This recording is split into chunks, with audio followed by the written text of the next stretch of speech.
ഈശോയിൽ സ്നേഹം നിറഞ്ഞ സഹോദരി സഹോദരന്മാരെ, ക്രിസ്മസ് സന്ദേശം 6-ാം ദിവസം യേശുവിൻ്റെ ജനനത്തെക്കുറിച്ച് നമ്മൾ ഈ ദിവസങ്ങളിൽ ധ്യാനിക്കുകയാണല്ലോ. ഈ അവസരത്തിൽ യേശു എന്ന പേരിനെ കുറിച്ച് തന്നെ നമുക്ക് ധ്യാനിക്കാം. ആ പേര് സ്വർഗം നിർദ്ദേശിച്ച പേരാണ്. ദൈവദൂതൻ പറഞ്ഞതനുസരിച്ചാണ് യോസേപ്പ് പിതാവും മാതാവും ആ പേര് യേശുവിന് നൽകിയത്. മത്തായിയുടെ സുവിശേഷം 1-ാം അധ്യായം 21-ാമത്തെ വാക്യത്തിൽ ദേവദൂതൻ യോസേപ്പ് പിതാവിനോട് പറഞ്ഞു, ജനിക്കാൻ പോകുന്ന ശിശുവിന് യേശു എന്ന് പേരിടണം. ഈ പേരിന്റെ അർത്ഥം യാഹ്വേ രക്ഷിക്കുന്നു എന്നാണ്. ഹീബ്രു ഭാഷയിൽ ഈ പേര് യശുവ എന്നാണ്. യശുവ എന്ന് പറഞ്ഞാൽ യാഹ്വേ രക്ഷിക്കുന്നു, അവൻ രക്ഷകനാണ്. ആ പേരിൽ തന്നെ രക്ഷയുണ്ട്. ഈശോയുടെ നാമം അത്ഭുതകരമായ നാമമാണ്. ആ നാമത്തിൽ വലിയ ശക്തിയുണ്ട്, ആ നാമത്തിൽ വലിയ രക്ഷയുണ്ട്.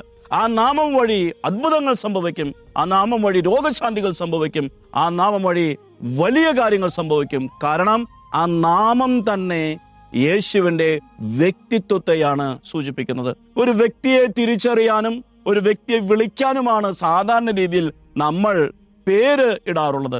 എന്നാൽ വിശുദ്ധ ഗ്രന്ഥത്തിന്റെ പശ്ചാത്തലത്തിൽ പേര് എന്ന് പറയുന്നത് ഒരു വ്യക്തിയെ തിരിച്ചറിയാനുള്ള ഒരു വാക്കല്ല, ഒരു വ്യക്തിയെ വിളിക്കാൻ മാത്രം ഉപയോഗിക്കുന്ന ഒരു വാക്കല്ല, മറിച്ച് ആ വ്യക്തിയുടെ സ്വഭാവത്തെ, ആ വ്യക്തിയുടെ ദൗത്യത്തെ, ആ വ്യക്തിയുടെ വ്യക്തിത്വത്തെ സൂചിപ്പിക്കുന്നതാണ്.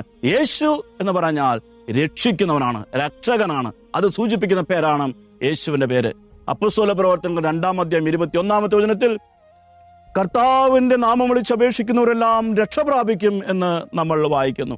അതുപോലെ തന്നെ വിശുദ്ധ പൗലോസ് റോമാക്കാർക്ക് ലേഖനം 10-ാം അധ്യായം 13-ാമത്തെ വചനത്തിൽ യേശു ക്രിസ്തുവിന്റെ നാമത്തിൽ പ്രാർത്ഥിക്കുന്നവരെല്ലാവരും രക്ഷിക്കപ്പെടും എന്ന് നാം വായിക്കുന്നു. അപ്പോൾ യേശുവിന്റെ നാമത്തിന് രക്ഷ നൽകാനുള്ള കഴിവുണ്ട്. ഈ നാമത്തിന് വലിയൊരു ശക്തിയുണ്ട്. അതുകൊണ്ട് യേശുവിന്റെ ജനനത്തെക്കുറിച്ച് ധ്യാനിക്കുന്ന ഈ ദിവസങ്ങളിൽ ഈ നാമത്തെക്കുറിച്ച് നമുക്ക് ധ്യാനിക്കാം. ഈ നാമത്തിലുള്ള ശക്തി മനസ്സിലാക്കാം.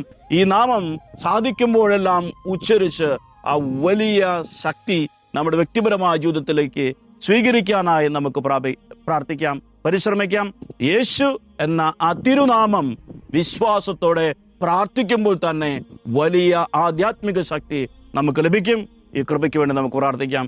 സർവശക്തനായ ദൈവം നമ്മെ സമൃദ്ധമായി അനുഗ്രഹിക്കട്ടെ.